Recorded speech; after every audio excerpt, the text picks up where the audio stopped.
लीजिए सुनिए, सूर्यकांत त्रिपाठी निराला के लिखे उपन्यास बिल्लेसुर बकरिहा का भाग 3, मेरी यानी समीर गोस्वामी की आवाज में।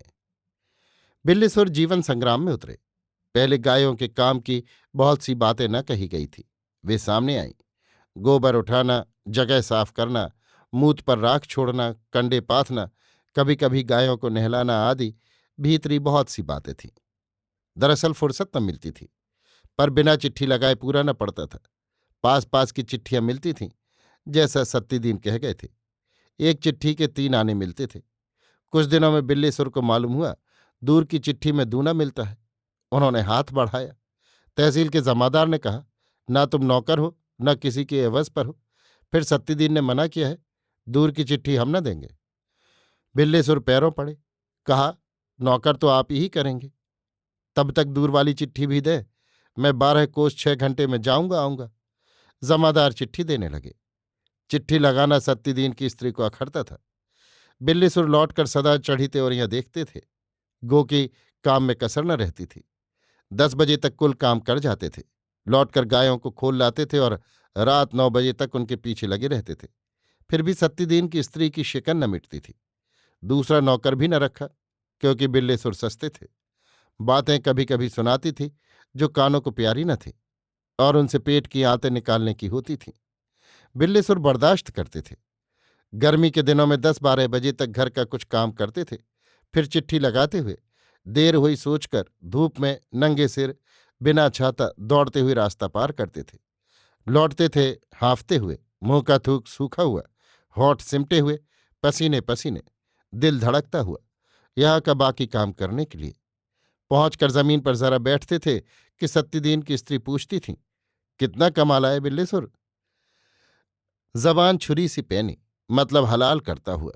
बिल्लीसुर उस गर्मी में बनावटी नरमी लाते हुए, खीस निपोड़कर, जवाब देते हुए, जरा सुस्ताकर गायों के पीछे तरह तरह के काम में दौड़ते हुए।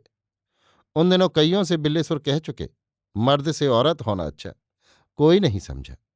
बिल्लीसुर सूखे होठों की हार खाई हंसी हंसकर रह गए। गांव में भी बिल्लीसुर की बर्दाश्त करने की आदत पड़ी थी। कभी कुछ बोले नहीं, अपनी जिंदगी की किताब पढ़ते गए, किसी भी वैज्ञानिक से बढ़कर नास्तिक। बिल्लीसुर दूसरे का अविश्वास करते करते एक खास शक्ल के बन गए थे, पर अपना बल न छोड़ा था, जैसे अकेले तैराक हों। सत्तीदीन की स्त्री को नामालूम होने दिया कि दूर की कौड़ी लाते हैं।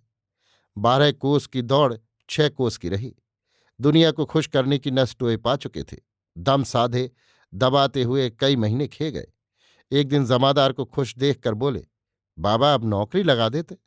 उन्होंने कहा, अच्छा कल नाप देना। बिल्लेसुर मन्नी के भाई थे, 5 फीट से कुछ ही ऊपर। जानते थे ऊंचाई घटेगी। तरकीब निकाली। चमरौधा जूता था, 1.5 इंच से कुछ ज्यादा ऊंचे तले का। उसमें रुई की गद्दी लगाई। पहनकर खड़े हुए तो जैसे ईंटों पर खड़े हों, लेकिन झेंपे नहीं, न डरे, जैसे फर्ज अदा कर रहे हों। कचहरी में लट्ठ लाकर लगाया गया। बिल्लेसुर ने आंख उठाई कि देखें, पूरे हो गए। नापने वाले ने कहा, 1.5 इंच घटा। बिल्लेसुर ने जमादार कोड़ी निगाह से देखा, साथ आरजू मिन्नत। जमादार मुस्कुराए। कहा, बिल्लेसुर, तुम नौकर नहीं हो सकते, लेकिन कोई ना कोई सिपाही छुट्टी पर रहता है, जगह तुम्हें मिलती रहेगी। बिना तनख्वाह की, छुट्टी वाले की तनख्वाह भी। बिल्लेसुर तरक्की की सोचकर मुस्कुराए। 1 साल बीत गया। अभी आप सुन रहे थे सूर्यकांत त्रिपाठी निराला के लिखे उपन्यास बिल्लेसुर बकरिहा का भाग 3, मेरी यानी समीर गोस्वामी की आवाज में।